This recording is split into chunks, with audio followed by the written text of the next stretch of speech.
Welcome back to Money Talks. It's our version of ER for your finances. And this segment, we've got a brand new staff of doctors to consult with us. There's chartered financial consultant and insurance specialist Steven Steinbach from SageMark Consulting. There's debt specialist Tim McCallan, CEO of American Debt Management Services, and mortgage specialist David Shermano, Vice President of Mortgage Doctors.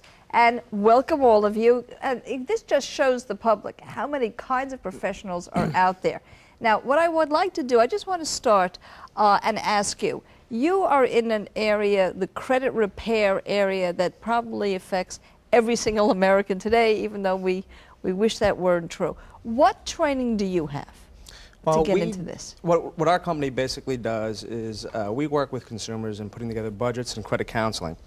We do internal certification. There's actually no state tests that are given right now, although we are monitored by the New York State Banking Department. Yes. So we're internally monitored, and we have a stringent internal test within our company, and each company is set up on an individual basis. Now, you may have heard in our first segment how new financial planning is maybe 20 years old. How new is your field? Our field has actually been around since the early 60s. Since the early 60s, and that is credit repair, credit management, which of course brings me to the mortgage doctors. Now, you, of course, are a mortgage banker, but mortgage doctors work with people that may have this same kind of problems that go to see Tim. What's that all about? Well, what we do is we help people to tap the equity in their homes. Yes. So that people who can't qualify at an ordinary bank for reasons of income, for reasons of credit, or even based on just the amount of equity they want to take out of their home, we're able to help them to do that. So if people do have credit issues, credit problems, but they do own a home, you would be assisting them in getting that loan and taking a look at their finances. And we do have a call about it. Michael from Long Beach, are you with us? Yes, I am. Go right ahead with your question.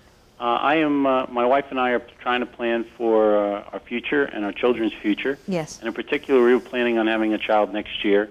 And what would be the best way to plan for their education down the road? All right, now I'm going to say hello to... Specific college education. I'm going to say hello to Steve on this one. Now, you can't deliver the baby, but you can maybe deliver the college education. Now, of course, insurance is one of your specialties, but you also have a generalist. You do estate planning, financial planning. What would you say to somebody who hasn't even had a child yet? How would you help them? I think the first thing that someone wants to do is sit down and create a plan or a roadmap. One of the biggest problems that we find is that people don't have any plans in place. And that map should include what kind of college funding that you will want in the future. In other words, if the child is 2 years, are we talking about 16 years down the road?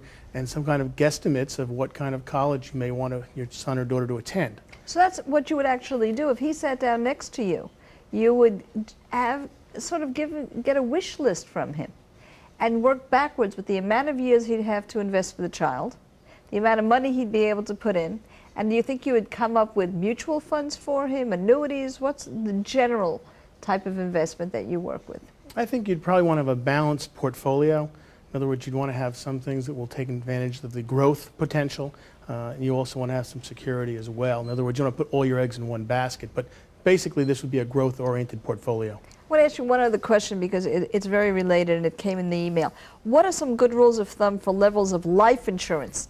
Ted asked us, for family members. How do you determine if whole life policies or term policies are what you want? And I think that this gentleman, this father-to-be, is also probably worried about insurance. Well, I think that any of the rules of thumb that you may have heard out there are probably not the best way to go. Really, a thorough analysis of your situation is what you want to do, because every family is very different and individual, and what may work for one family may be a disaster for another. In terms of the question of permanent versus term insurance, the overriding factor must be to make sure the family is protected. So okay, a term, if something if that's should what happen. you could afford. Right, exactly. Yeah, so, don't underinsure. Yeah. Absolutely, and the key important point is that you want to make sure you have the most amount of face value of insurance coverage that you need. And then you can worry about whether or not it has cash value. Absolutely. We're getting so many calls, we have to rush over and say hello to Steve from Massapequa. Steve, are you with us? Yes. Yes, go right ahead, Steve. Okay, I have about $24,000 in debt, and I was thinking about taking out a home equity loan on my home. Recently, they've been letting a lot of people off at the place where I'm working, so I'm in fear of losing my job. And I'm wondering if I should take out this home equity loan or should I continue paying the minimum monthly payments like I've been doing? Interesting, because I'm going to ask you both that question and see if I get the same answer.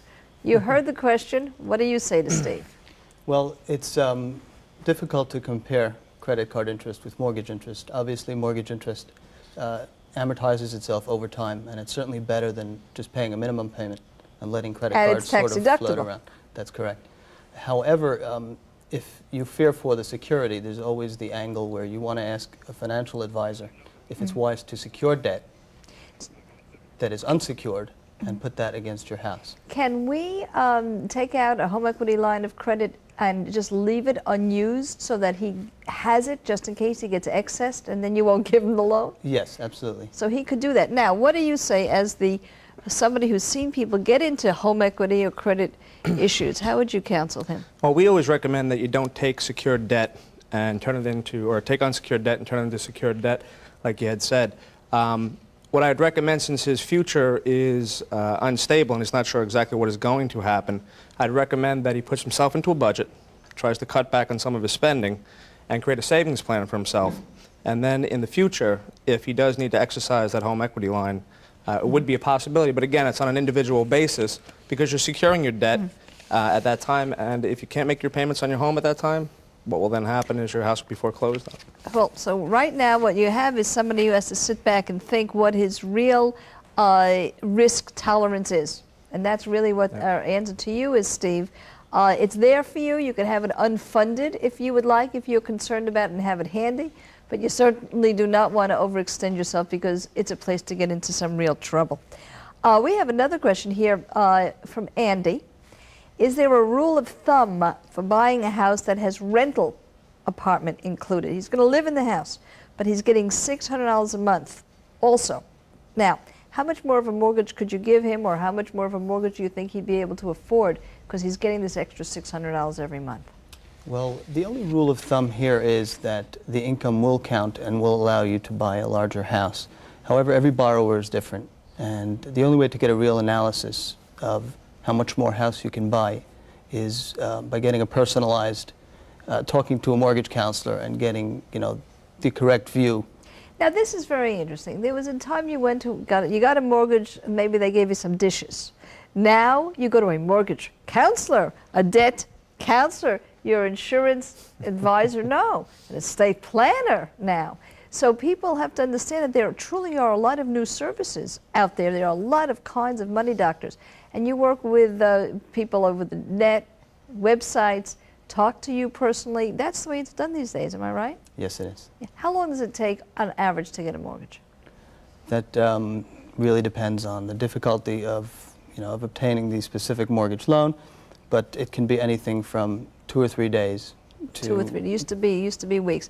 And I must go, but I have to ask you, if somebody comes in for credit repair, what's the average amount of time that it might take them? Depends upon the mark on the credit report itself, but most consumers can take care of it within 30 to 60 days. How many hours do you put in to do an estate plan on average? It'll vary dramatically based on the assets, the type of assets. Probably you're spending 20, 30 hours 20 to on 30 average. hours a plan. I want to thank all of my wonderful money doctors for joining me. There's Stephen Steinbeck, Tim McCallan, David Shimano, and don't forget, right after the show, I'll be online to answer your financial questions. So join us for our post-show chat. Just go to the website, www.msgmetro.com. Click on Metro Chat. I hope to see you there. But when we come back, I'll be answering all your money calls, your emails, your phone calls. So call us with those money questions. It's toll-free, 1-877-674-METRO.